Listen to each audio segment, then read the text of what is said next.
Mobile অতিরিক্ত গরম হচ্ছে এর প্রধান কারণ হচ্ছে এইটা, দিন-রাত ২৪ ঘন্টা যদি এরকম চলতে থাকে তাহলে কিন্তু আপনাদের মোবাইল অটোমেটিক গরম হবে। এছাড়াও আপনার ফোনে আরও ২টি সেটিংস আছে, এই ২টি সেটিংসের কারণে কিন্তু আপনাদের মোবাইল অতিরিক্ত গরম হয়।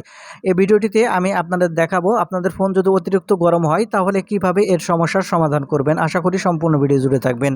আমি এই ভিডিওটিতে ২টা সেটিংস দেখাবো, এই ২টা সেটিংস আপনারা ঠিকঠাক করে নিতে পারলে আপনাদের ফোন আর জীবনেও গরম হবে না, পানির মতো ঠান্ডা থাকবে। কিভাবে করবেন সেটিংসগুলো চলুন সেটাই দেখিয়ে দিই। আর মূল ভিডিওতে যাওয়ার আগে ছোট্ট একটা রিকোয়েস্ট, শুধু ভিডিওটিতে একটা লাইক দিয়ে ভিডিওটি শেয়ার করে রাখবেন, প্রয়োজনে কাজে আসবে।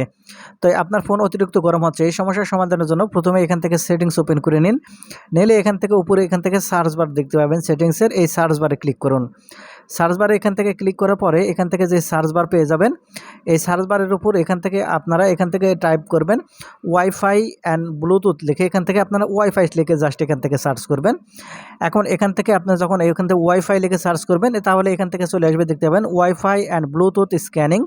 আপনি এখন এখান থেকে ওয়াইফাই অ্যান্ড ব্লুটুথ স্ক্যানিং এই অপশানটি ওপেন করলে আবারও এখানে wifi and Bluetooth scanning option আসবে, এটা ওপেন করবেন।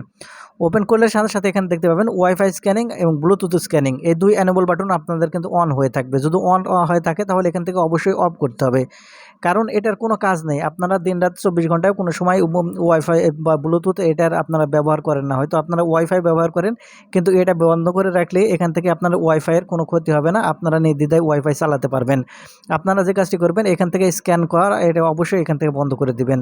দেওয়া হয়ে গেলে এখান থেকে ব্যাক বাটনে ক্লিক করে চলে আসবেন। আসার পর আবারও এই যে সার্চ বার পাবেন, এই সার্চ বারের উপর আবারও এখান থেকে আপনারা ক্লিক করবেন। ক্লিক করার পর এখান থেকে আপনারা যেটা লিখে সার্চ করবেন, এখান থেকে আপনারা লিখে সার্চ করবেন PRINTING, অর্থাৎ এখান থেকে আপনারা প্রিন্টিং লিখে এখান থেকে আপনারা সার্চ করবেন।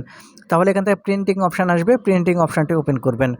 তাহলে এখান থেকে আবারও প্রিন্টিং অপশান দেখতে পাবেন। এখন এখান থেকে আবারও এই প্রিন্টিং অপশানের উপর এখান থেকে ক্লিক করবেন। তাহলে এখান থেকে ডিফল্ট প্রিন্টিং সার্ভিস, আপনি এখন এখান থেকে ডিফল্ট প্রিন্টিং সার্ভিসটি ওপেন করবেন। ওপেন করলে এখান থেকে উপরে দেখতে পাবেন একটা অফ অন বাটন, তার নিচে দেখতে পাচ্ছেন এখান থেকে এই সার্চ হচ্ছে, প্রিন্টিং সার্চ করতেছে, সেই জন্য ফোন গরম হচ্ছে। এখন এখান থেকে আপনি যে কাজটি করবেন, উপরে যে অফ অন বাটন আছে এই বাটনটি এখান থেকে আপনারা অফ করে দিবেন। এই দুটি সেটিংস যদি আপনারা ঠিকঠাক মতো করে দিতে পারেন, দেখতে পাচ্ছেন এখান থেকে কিন্তু এখন অফ হয়ে গেছে। আর এই সেটিংসগুলো করলে আপনাদের ফোন কিন্তু কখনো গরম হবে না, বরফের মতো সবসময় ঠান্ডা থাকবে। আশা করি বুঝতে পেরেছেন।